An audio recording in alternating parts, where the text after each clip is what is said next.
Welcome to Marvelous Disney, the podcast that discusses the most recent doings at one of the more dynamic divisions of the Walt Disney Company, which is, of course, Marvel Entertainment. This is entertainment writer Jim Hill, and my co-host, the amazing Aaron Adams, and I are recording this week's episode on Wednesday, October 5th, 2022. Well, we're recording most of it on October 5th. Aaron and I will be recording a teeny tiny chunk of the show tomorrow, where we'll then talk about the latest episode of She-Hulk once I get back from Orlando. I've been down here with Mr. Testa working on a project that we're not allowed to talk about yet, right, Aaron? Witness protection program. I don't know what you're talking about. There we go. Okay. All will be revealed soon, folks. Hashtag Project Cardboard Box. Okay. All right. Again, it's been a while since Aaron and I recorded, last recorded in New Mud, and I apologize for that. Lots of news to cover. And as always, the news portion of Marvelous Disney is brought to you by Storybook Destinations, trusted travel partner of the Jim Hill Media Podcast Network. For a worry-free travel experience, please book online at StorybookDestinations.com. So, what would you say was the biggest piece of news over the past week, Aaron? There was a lot, but I think the one that shocked me the most so far was the news of Armor Wars going from series to film. Yeah. Now, I've expected there to be some fluidity in release dates and schedules, but flopping from series to movie or going the other way, movie to series, was not something on my bingo card. Well, I have been doing some reaching out to folks at Marvel Studios to understand this, because remember, this went from a 6-episode limited series built around Don Cheadle's James Rhodes War Machine character. And the whole conceit is, what would happen if Tony Stark's technology got into the wrong hands? I don't know if you've been paying attention to what's been going on theatrically lately, but this fall has seen the least number of brand new films going into theaters. And a lot of that is due to what went on during the pandemic and the difficulty to produce new films and that sort of thing. And evidently there were conversations between Disney, Marvel Studios, on the heels of complaints from exhibitors to the effect of, we need more product. And what was kind of interesting about Armor Wars, it's a story that could easily be told over 6 episodes, but at the same time, it would also make a nice little tight Marvel movie. And that's another thing that's being discussed at Disney and Marvel, the notion of, you guys only make, $150 to $200 million movies. Could we maybe try to do something cheaper, quicker, and see what that would be like? And so evidently Kevin sort of cast his eyes back over everything that Marvel had in the works at that point and saw Armor Wars, and it's like, okay, maybe that. And as I understand it, Don Cheadle was actually thrilled when he learned, we're going to go theatrical with this. In the end, this is still going to go back to Disney Plus. 45 days after theatrical release, it will show up on Disney Plus. So the folks at Disney Plus were like, yeah, sure, whatever, go ahead. But yeah, there's a couple of different agendas here. This is serving the concerns of exhibitors, and this is Disney and Marvel sort of kicking the tires of, does everything have to be a $150 to $200 million movie? So the budget, that means it's a smaller budget than normal? Did the budget go up or down? The budget got crept in. That's very odd. Normally, you think a TV series would be cheaper than a big budget film. And to be starting off and we're going to do a big, huge, Disney Plus movie style series because the quality is so slick and sharp. And then to move it over to film and watch the budget get smaller is almost astounding. I mean, obviously, we're going to go with 6 or 7 hours of TV, versus 2 hours of film. But still, usually budgets are smaller on the TV side. They are, but it's interesting you bring that up because Star Wars Skeleton Crew, the thing that's shooting now with Jude Law, was so expensive that Lucasfilm actually went to the state and got a huge tax break. I want to say that one is $135 million. You know what they got to do? They got to start hiring John Hamm, because apparently he gave up like a good chunk of his salary to get Fletch made, the new Fletch movie, Confess I Fletch, heard that. which I is a heard great that. movie, by the way. Everyone should go see it. They did a horrible job promoting it because I didn't realize it was out till it was on my TV playing, and I was like, oh my God, this is great. Why have I not heard about this? I was always a fan of the Gregory MacDonald. That was the author of the books. Yeah, no, loved the books and enjoyed the first Chevy Chase film. Not so much the second. So this has definitely been on my radar. I've Yeah, this really this one's completely different tone. John Hamm does a completely different thing, but it's a good thing, and and you really can't compare the two side by side. It's a new thing. It's wonderful, but yeah, hire John Hamm, and you don't have to worry about your budget so much because he'll give you millions of dollars just to be in the damn thing. But seriously, that was the story that leaped out at you this week, because I would have sworn, you having a strong reaction to Hugh Jackman and Ryan Reynolds after years and years of teasing, that they're seriously making a Deadpool movie together. Well, no, it's not that they're making a Deadpool movie. It's the way that Ryan did it. And by the way, if you want to talk about who leaked the original Deadpool stuff, I think we can tell right now that it was Ryan, because he's given up his strategy very plain as day. He got his buddy Hugh to come over for an afternoon, probably gave him some of that airliner gin or whatever the hell it's called that he's selling. And then got them all drunk and went, hey, by the way, why don't we just say we're doing the movie, and then it will be up to Marvel to pull through and make it happen. Otherwise, the fans will burn it all down to the ground. And Hugh Jackman says, oh, that sounds like a good idea, mate. And then they're off making a little video. They put it out, release it with nobody's permission, and now Marvel's got to cough up the goods. That's how it works now, right? Okay, that's kind of an intriguing spin on it. You know, Kevin Feige needed a bathroom the second he saw that video. He's like, I got to make a number 2 real quick, because what the hell just happened?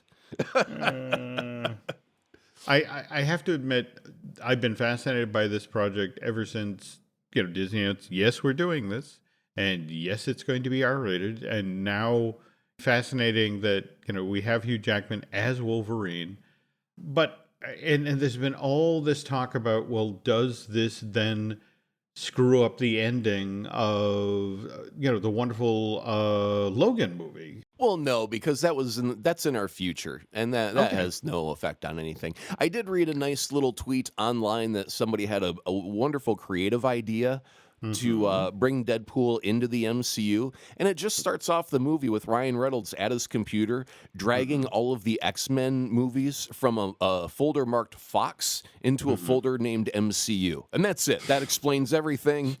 We don't need any more backstory. He just did a drag and drop. Now they exist in our universe, and we can move on. Okay.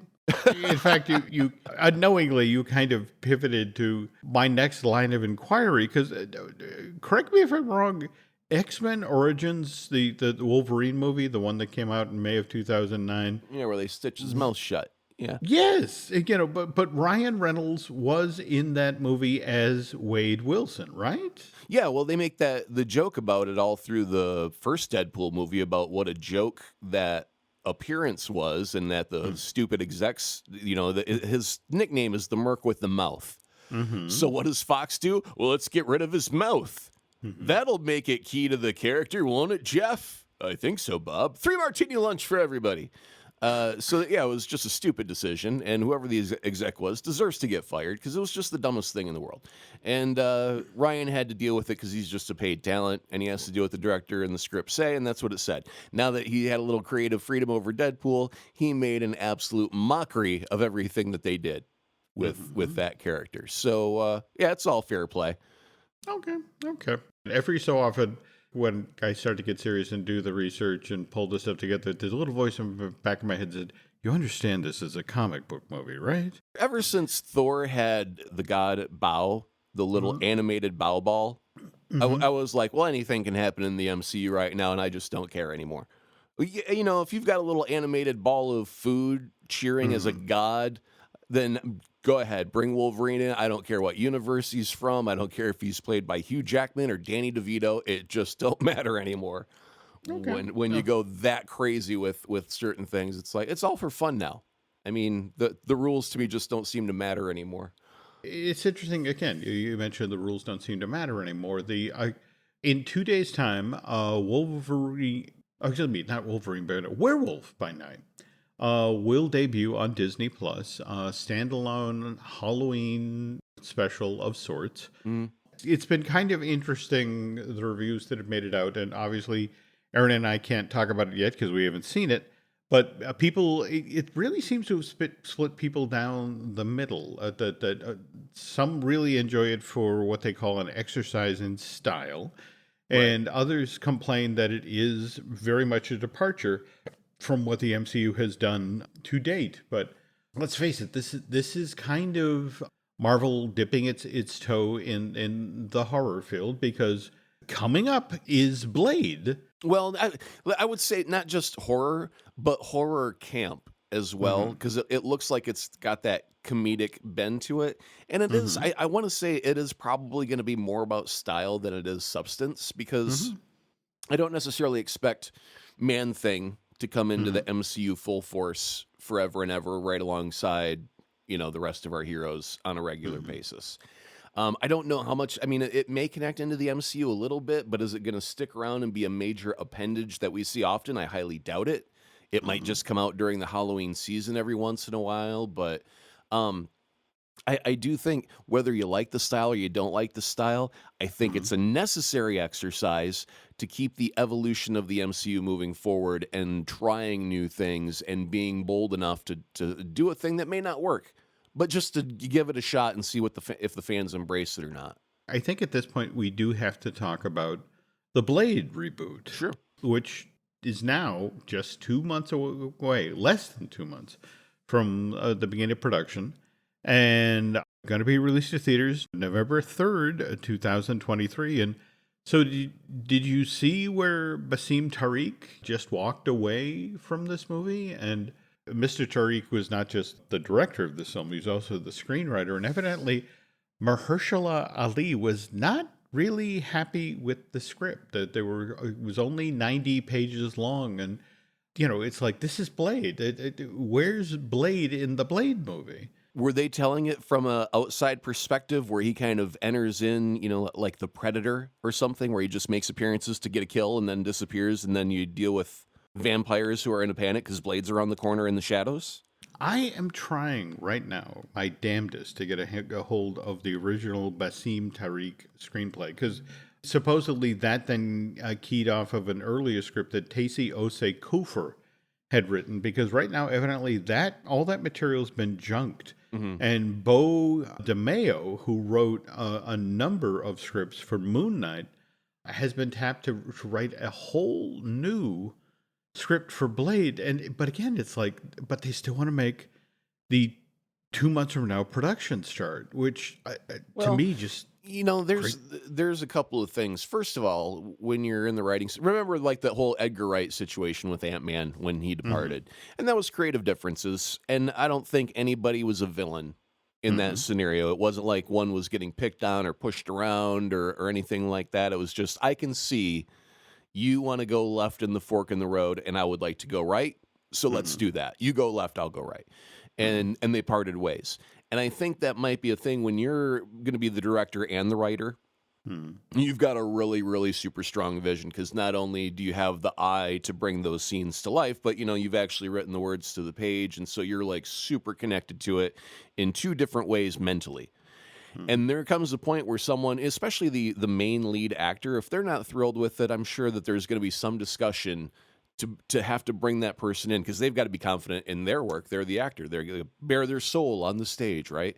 Hmm. So obviously they go, well, I'm not happy with it. Marvel's going to say, well, let's take a look at it. And at Hmm. this point, there's a discussion. Am I not happy about a line, or am I not happy about 80 out of 90 pages? Hmm. And if it turns out that it's a line, chances are the director slash writer will go, no problem. We can tweak that. Now, if they go, hey, man, I think I need to be featured, 500% more than I am, that's a Hmm. huge change to the story. And right there, you're going to have because then it's kind of like a watch. You've got all these working gears in place that interlink, Hmm. and you take one out, and the watch don't tick the way it does anymore, the No. proper way, right? And Hmm. so you either have to plug that in, or you have to rebuild the whole damn watch from scratch. Well, And when you get to the point of we have to rebuild the whole watch from scratch, it's very easy for that person who's got this very strong vision connected to it. You go, you know what? We're at a fork in the road. You're going left. I'm going right. remember, Scott Derrickson, the director of the original Doctor Strange, had been tapped to do the sequel, walked away from that project in January of 2021. And again, same thing, creative differences. And, just less than 2 months later, Marvel Studios lined up Sam Raimi to direct Doctor Strange 2. But the interesting thing is that Scott Derrickson stayed on as the executive producer of that sequel. And Basim Tarek has done the exact same thing. He's staying on as the executive producer of the Blade reboot. So it's amicable. I mean, this isn't the studio hitting the panic button. There aren't bad feelings. I mean, everybody's still working together. It's just evidently this was not what Mahershala signed on for. And he wanted to, he grew up loving the Wesley Snipes Blade movies and wanted something similar to that. So that's kind of where we are now. And like I said, we have a new writer assigned to this, Bo DeMeo. But there's been a lot of writer-related news coming out of Marvel Studios this week. Like, for example, Michael Walden, who wrote scripts for the wonderful first season of Loki, he's just been tapped to write the screenplay for Avengers: Secret Wars, which, remember, that's the big cinematic event for 2025. We're going to get Avengers Kang Dynasty. That hits theaters May 2nd, 2025. And then less than 6 months later, we get the second half of that saga, Avengers Secret Wars, arrives November 7th of that time. And Michael, he's the guy who brought Kang the Conqueror onto the MCU canvas, because He Who Waits, was that the name of the character we met at the end of the last episode of Loki? He Who Remains. He Who Remains. There we go. I think that this dude had to have a pitch on day one before he ever started writing for Loki. Because this is such a big movie. We've had like Marcus McFeely in the past do the big team up movie writing for, was it... didn't they do the writing for both Endgame and Infinity War? They did, yeah, and a lot of the Cap movies as well. Yeah. So I mean, they've handled a lot of juggling of like practically the entirety of the MCU cast in a single film, actually twice now, or three if you count Civil War, right? So I mean, they've juggled the characters and made big, huge blockbuster things and done it with almost, it seems like, a breezy efficiency. So when it comes down to, you had a writing pair, now you're down to just one guy. One guy can do the work of these two amazing writers. I don't believe it. And it's like based off of Loki. And obviously the only thing that really connects, that has the super strong connection there, is the Kang character, or He Who Remains, being tied to Kang. But that kind of makes me think, I think this dude pitched a really super strong story like 3 years ago. And they went, oh, damn, we got to hire you to do Loki. And they did well with Loki. And they went, okay, we need to finish out your vision. You're going to write all the way up to Secret Wars to get us to here. And then they kind of blueprinted for the other writers for the other movies that are going to have to fit into the mold.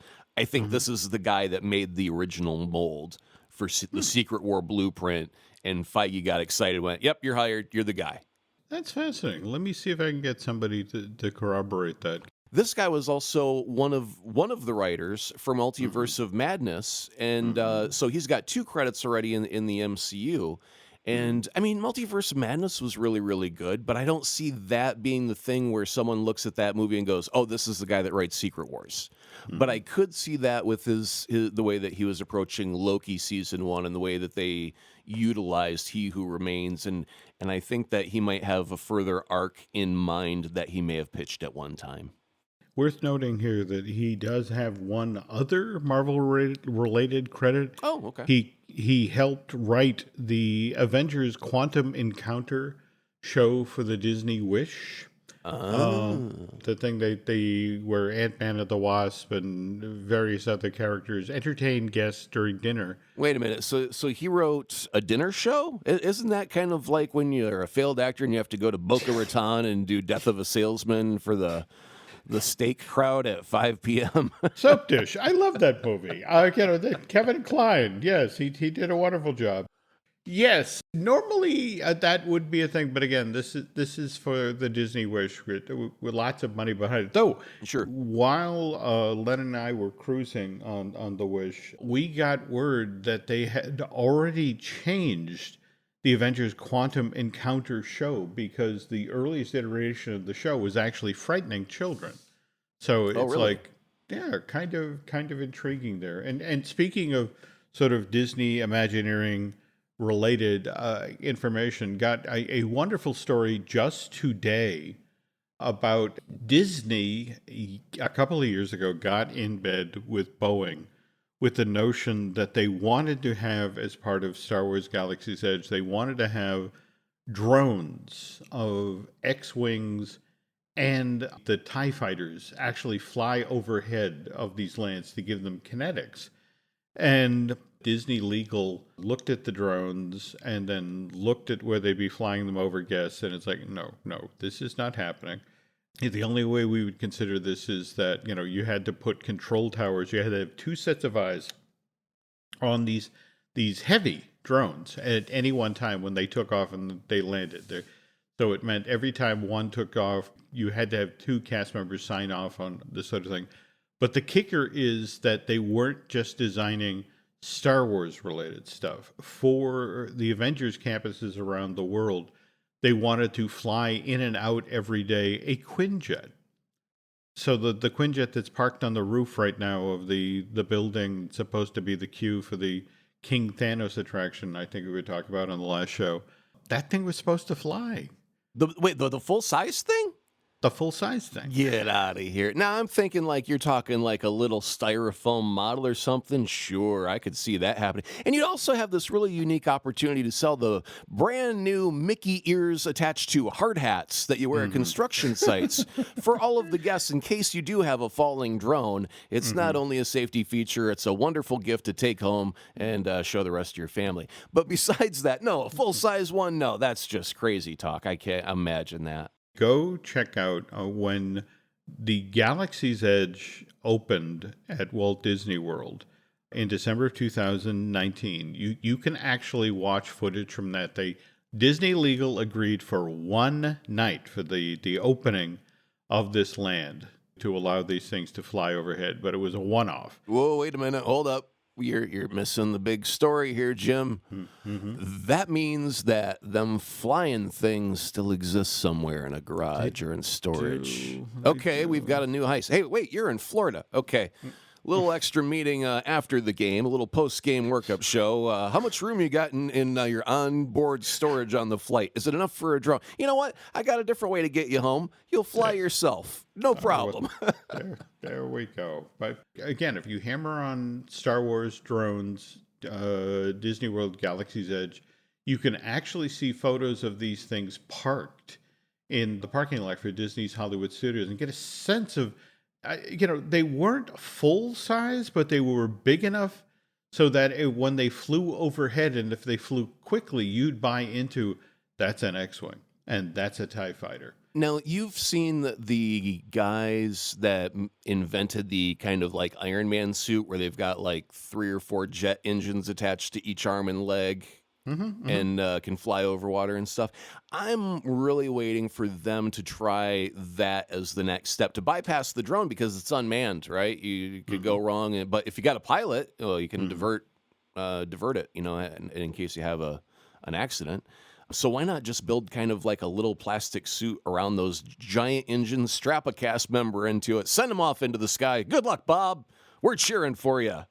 Okay, we've talked about the Stuntronic, the Spider-Man out in California, that periodically they throw into the air and it does key Peter Parker poses before, falling down into a cargo net backstage. And it's lovely to look at, but evidently Disneyland Paris, which just opened its version of Avengers Campus, was offered the same thing. Hey, you can have this as part of your campus at Walt Disney Studios Park in Paris. And the folks there were like, all right, how much is this going to cost?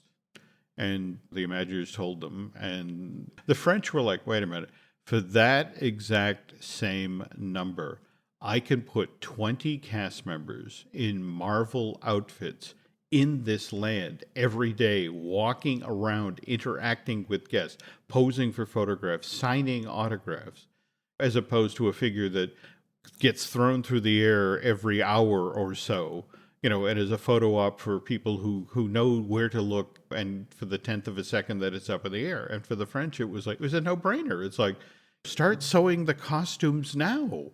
This is what the little kids will love, Right. being able to stand there and get their photo taken with Thor and interact with them and that sort of thing. And when they can have 20 characters to interact with in the land on the ground versus looking up in the air and seeing, Spider-Man fly by for a tenth of a second.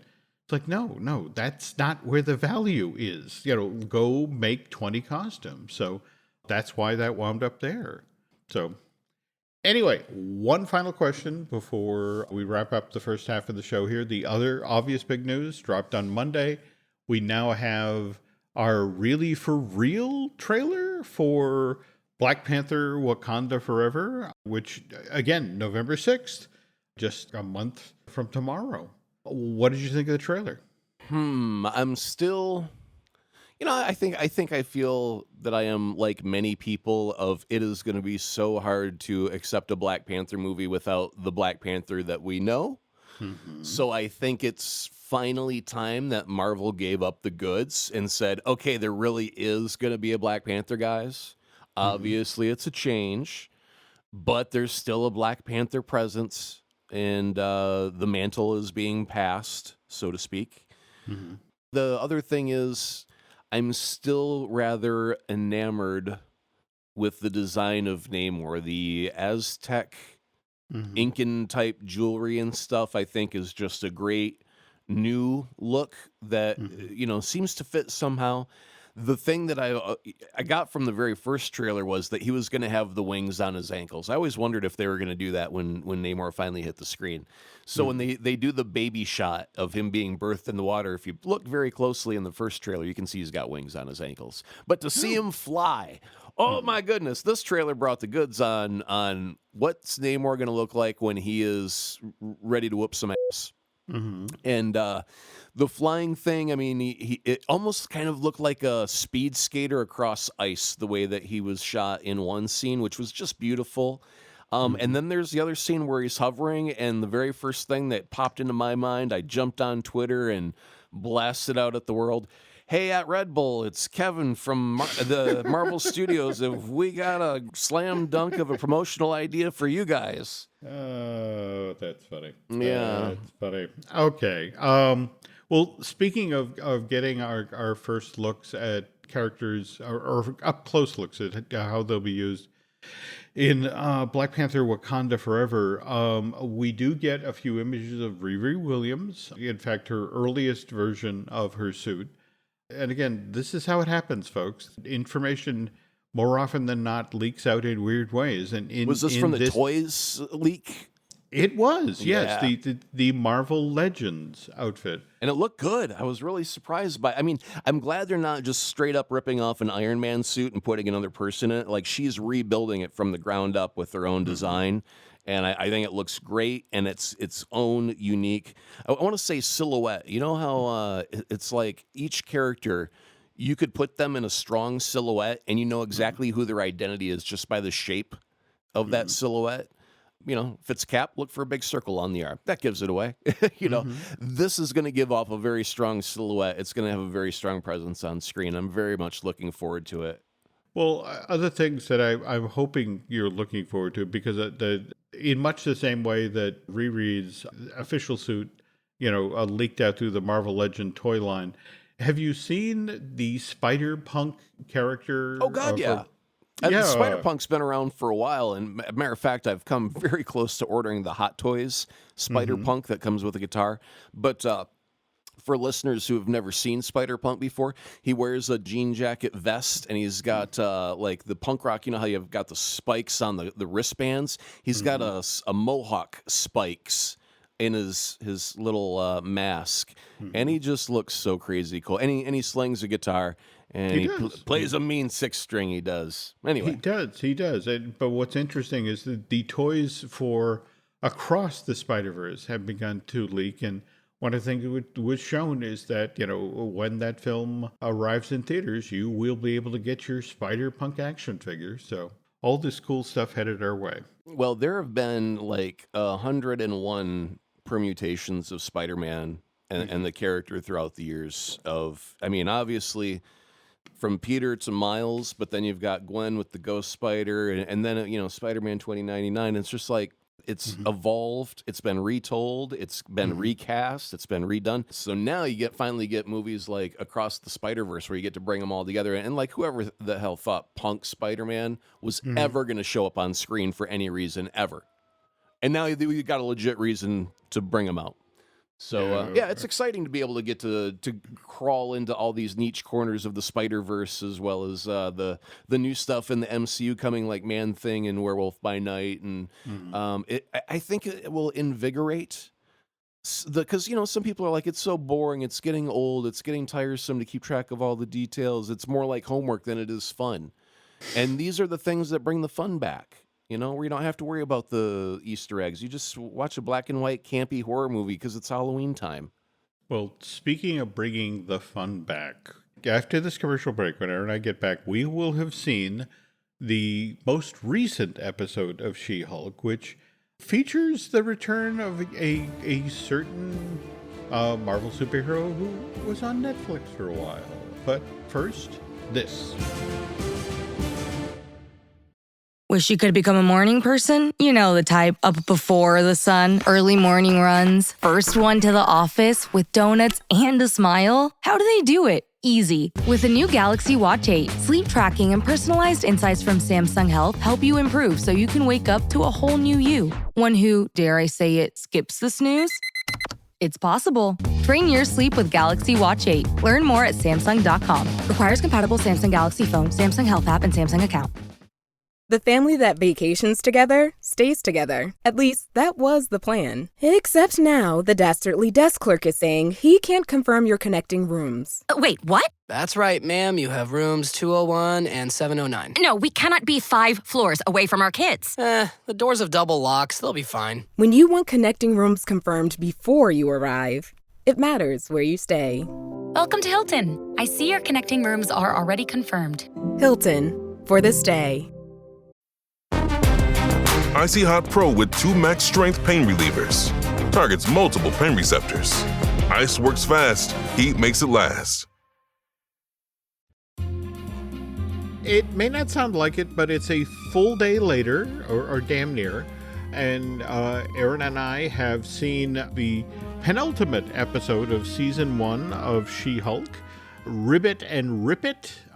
But I guess before we get started here, we also need to talk about last week's episode, The Retreat, right? With the return of Emil Blonsky. And I'm so close to collecting. If he just would have had sheep instead of chickens. Oh my God, I would have been able to collect on this bet. But besides that, it's a fun episode. I really like this really kind of odd path that they sent the Abomination down, where he's trying to use like his differences between him and the Hulk as this nurturing point so he can help other heroes and their nemesis, which brings up the people of the Retreat. And, they seemed weird and quirky and just so not MCU. Like they were more like cosplayers than real heroes. But the weird thing is, these are actually like Z-level heroes that have shown up in the comic books for a split frame second or two. Yeah, that's the weird thing is that I didn't recognize any of them. It was only after the episode was over and I was online and people are posting, oh, by the way, this character was in this issue in like 1960 whatever. And then they've got the side-by-side comparisons of, the vampire, the matador, the bull, the porcupine. All those characters somewhere exist in the Marvel comic book universe. So that ended up making me just go down a crazy line of thought. And we can understand Iron Man built his suit, Cap got a serum, Hulk got a weird serum, but there was an explanation for all of our heroes thus far in the MCU. And then it seems like in the last year, We've just been getting, it seems like they're, little cameos, but it means that a hero had to be created somehow, some way. They've got a backstory, but these are actually mutants, these characters that are showing up recently. And it was only a couple episodes ago I said that I'm under the belief that Feige has just claimed, let there be mutants. Doesn't necessarily mean he had an idea of how mutants are coming about. Doesn't mean that there was like a thing that happened, a catalyst in the MCU that made it start happening. They're just showing up now. And that's the thing that makes me go, what's that all about? Because I was actually expecting like a big event to happen that created the mutants. But if they're just randomly showing up now, like the guys from the Wrecking Crew, those are easily explained because those are just average guys that stole empowered tools. And so I wouldn't count them as that group. But this guy, like with not the Matador, but his nemesis, who's a bull with actual horns growing out of his head, how do you explain that unless he's a mutant, right? It's not a costume. So, yeah, I think we've got mutants in the MCU right now, and that last episode was just putting 3 or 4 of them on display without really talking about the powers or how they got their start. If we could also talk about someone else who's there at Blonsky's retreat, when Wrecker of the Wrecking Crew, and remember, this is the guy who is part of the team you just mentioned. They attacked Jennifer outside of her apartment, and she hulked up and took care of them. But at the same time, she got attacked by these guys, and the notion that inside of 10 to 15 minutes of showtime, she forgave him. And I don't know if I necessarily bought into that, though. Interesting, I was talking with Brian Gahn about this, and he was mentioning that especially when you do like the extreme types of therapy, like her going into the sauna/yurt, and you're just filled with euphoria to say, okay, I forgive you. But it's like, this guy attacked her in an alley with 3 other guys. That's okay. You're a bunch of nice guys now. Well, I mean, Jim, if we're going to have impressionable youth watching these shows, we must kind of reinforce the idea of with great power comes great responsibility, and forgiveness is a part of that. You got to allow for people to change, make a mistake, learn from it, and grow. And you can't always use your punchy fists. Sometimes you got to use your words. Well, it's so interesting you say that, because now as we pivot to our penultimate episode, Ribbit and Rip It, I so enjoyed this episode. In fact, first of all, this is the one where Charlie Cox shows up at Mad Murdock, and it's not a cameo. I mean, he's a key part of the storyline. And Charlie was charming as hell. Well, he knows his character now. He's inhabited that role long enough that he could play it blindfolded. Wait a minute. Hold on. There we That's go. not quite how I wanted to say that. But you know what I mean. He knows how to inhabit the character. So, yeah, you could put him in any situation right now in the MCU, and you get a fantastic Charlie Cox. The thing I love the most about that was seeing Daredevil doing the walk of shame carrying the boots. Oh, my goodness. That was, I don't want to say it brought back memories, but I've seen that moment take place a time or two. Yeah. I mean, that was the thing. It was great fun until it wasn't. And in fact, I love those moments like 5 minutes out from the finale where Jennifer's character is talking directly to the audience. What? We're not done? This is still going? No, they've got a really good sense of humor there with the way that they're approaching the fourth wall breaking. The fact that she mentioned, is there going to be another Hulk that's red? Yeah. Did your heart beat a little faster and you get caught in your throat? Like, could it be? Is it coming? Is it going to happen in the next episode? I doubt it. Yeah. But, the fact that they throw that out there, because, we're all thinking it. Why not toy with our expectations just a touch? Another very brief note that I thought was worth pointing out was that during the trial, Matt Murdock says to the judge that the Sokovia Accords have been repealed. And so I don't know what that necessarily is going to mean for the MCU moving forward. Is that going to be a big deal? Are they going to make more of this in the future? Because, I mean, after Civil War, that was a big story point for many movies afterwards. They kept bringing up, I can't do that, Soviet Accords, blah, blah, blah, blah, blah. So now that it's been repealed, I don't know, it seemed like they're giving out a lot of information just by using a throwaway line in a show, right? I mean, it was a single sentence, but it had so much weight to what It it could did. be implication-wise in our future. So that is another thing I was interested in seeing if that plays out later on as well. From the very first episode, She-Hulk has been different. The whole notion of Bruce Banner telling his cousin, you're going to have to learn to control your rage, like I do every day. And for the longest time, I said, okay, this is going to be a different Hulk story, until it wasn't. And the intelligentsia, interrupting the Female Lawyer of the Year award. And I think using sex shaming was one of the most, I don't want to say brilliant things, but it's one of those things where like guys are allowed in our society to, talk very openly about their adventures that they have. And everyone's like, well, thumbs up to that because he's a guy. But if a woman does it, oh, shame. She's of low moral character, right? And so we've always had this sex shaming on women, but it had never applied to guys. And to see them use that against her to make her emotional, and that rage that she says she has every day, and using one of those things that actually exists in the real world that hurts women. And using that in this fictional sense to kind of bring a light that it still exists, it's still a problem. People are still jerks to women for living a full, healthy lifestyle. And then to watch her just freak out, lose it, and go into an actual Hulk rage where she does look like the bad guy for a bit in the episode. And, man, my heart broke for her. Same thing here. Though, were you intrigued when she came out of the building at the award ceremony and there were those folks from the Department of Damage Control with their weapons? I'm hoping that in the next episode, there's an explanation as to why they were immediately there, that perhaps, that kind of throwaway line from Matt Murdock said, so have you destroyed a parking lot before? I mean, she's existed publicly in the show as herself. Yep.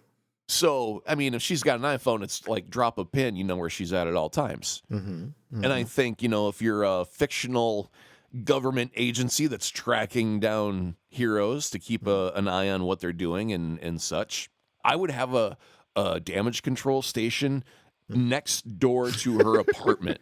Okay. Right. All right. I wouldn't even be sneaky about it. She'd be coming home from getting groceries and I would have a glass to the wall in the hallway to her apartment. Like, oh, hey, Jen, I thought you were home. Apparently I've been listening to your cat for the last half hour. Wouldn't be sneaky at all. It'd be very obvious. You're a Hulk. We got to watch for holes in the city now.